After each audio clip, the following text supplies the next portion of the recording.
omuntu yenna ayagala okucheckinga DNA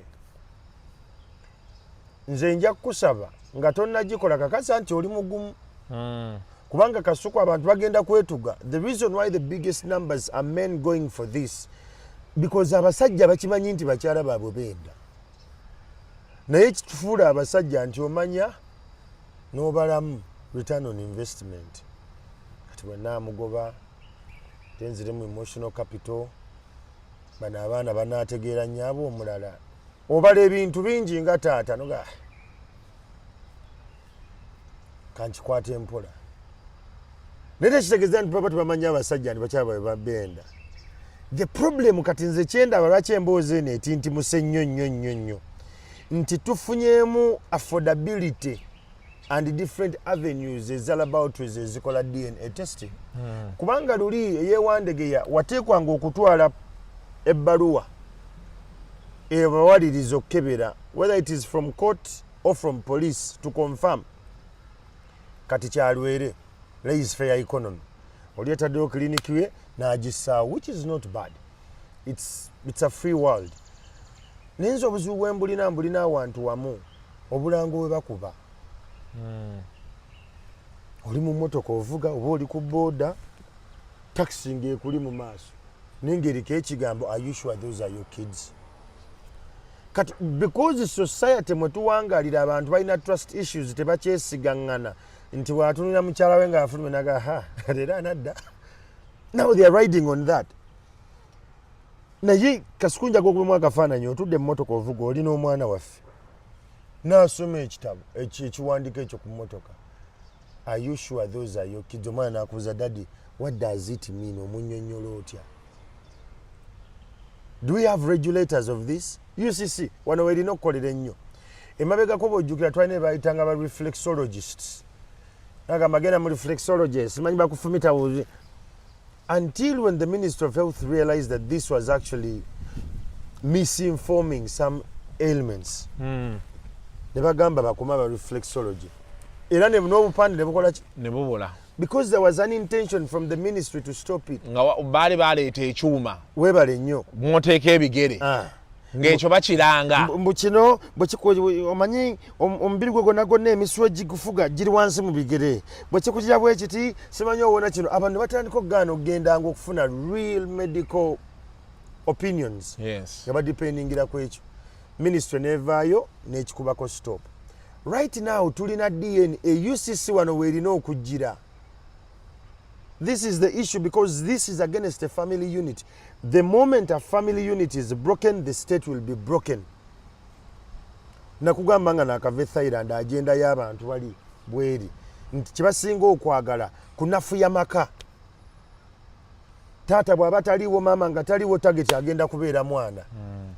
Emabegako awo baayisa etteeka ensi n'ebuguma ne tubanga ababivuddeko DNA nejja. Buli musajja angenda kebeza. You're going to check so what?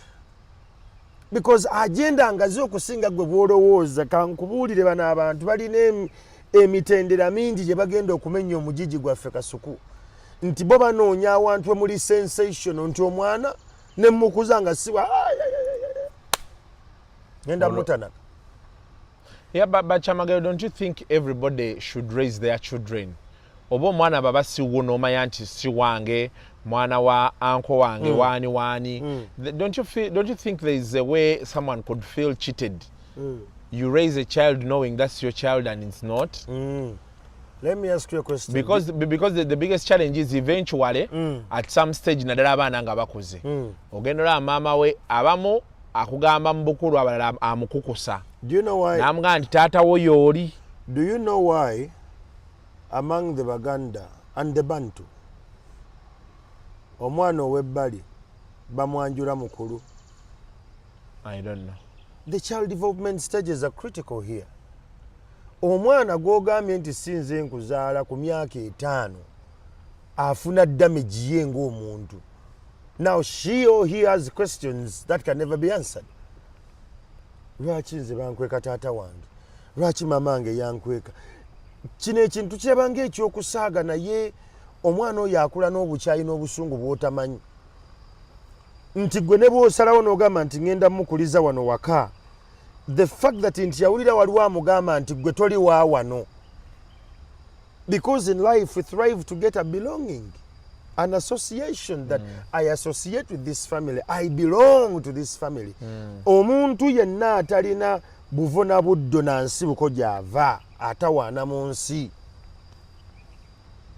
Kati gwonyiize mukyala wo yakusibamu omwana wa myaka 5, oyise olukiiko obagambye leero njagala twawukane ne Magida oyo yanjinjikoma, oyo omwana si wange. Mwe muli bakulu n'abakulu, have you thought about this child coming? Kati omwana kati bw'omuleka kati adde w'abaani. It is okay. Okimanye ekitufuula taata, I think we just mystify being a father and being a man. Ekikufuula taata kwe kutegeera amazima amazito n'otambula nago n'ogambagana amazima ngalina era n'obaako g'ogagamba nga singa ggwe. Paka nze sobola zaala mwana bali ne nkugamba ojja kubeera ano oyogera ogambe omwana waffe yakula kakati gw'oli kasuku. Naye bwe tugamba nti tufunye omwana ebbali nenkwata information eyo n'ogimpa gwe sisobola gikuwa. Kyokka siinayo be mmanyi balina baana bwero era omutubira bwoti n'omugamba nkwoke era mmanyi bacekinga ndowooza gira ndeete mbeera eri bulungi. kati gwe aliwo yagamba ebizibu bye kati tuba tuli eyo omukyala ajja akayana ne mugaa gwe wandizeeyo eka kubanga ku bizibu bye muyina ebyo si bizibu dda mangu ewaka. omukyala n'amanya nanga akanzireeka. Kati olaba ekyo kye wakola newankubadde wataasa omukyala n'addayo ewaka, oyo omusajja w'embeera yesiddamu kubuulira because you restrained yourself, tukiyita temperance, talent temperance. Bw'otuuka mu mbeera eyo nga taata ng'olina amazima amazito otambula nago n'ogamba nkimanyi mugero oyo si wange, naye ogambako bannyoko. Okitegedde? Mpita Nanziri nempita ne Nabulime ne mbagamba nti by the way Mugerwa wadde baamumpa si wange. Era ne mbakuutira obutamugamba kintu ekyo kubanga we ntuukira obbayiyabiza mba mbeesiga nti balina emmizi, they are confidential. Omwana ono bw'akula n'amala university alinaawo emyaka wakati wa 25 okudda waggulu, he can understand nti taata yankuza newankubadde saali wa wano. Eryo lyebbanja lyowoza omwana oyo kubanga abaana tubazaala kasuku, naye omwana tuuka nga abaana bonna birerya naye nga gwakuza oba wabbali oba ye yali mwana wa kojjawo by the way nga yavuddemu. Kati feine bugumu lye tulina gendo testing lya kivubuka, we are young, we are naive, we want to revenge. Tulina obusungu n'obukaawu ogamba omukazi ono nanoonya dda we mwejjirako.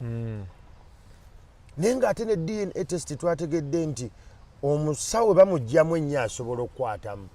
Awo wokka kati ennaku zino I've heard so many people saying it, and that is where now I have the biggest problem. That it is possible someone can to compromise the results. Yeah. Awo wokka when Katandi kyenkulaze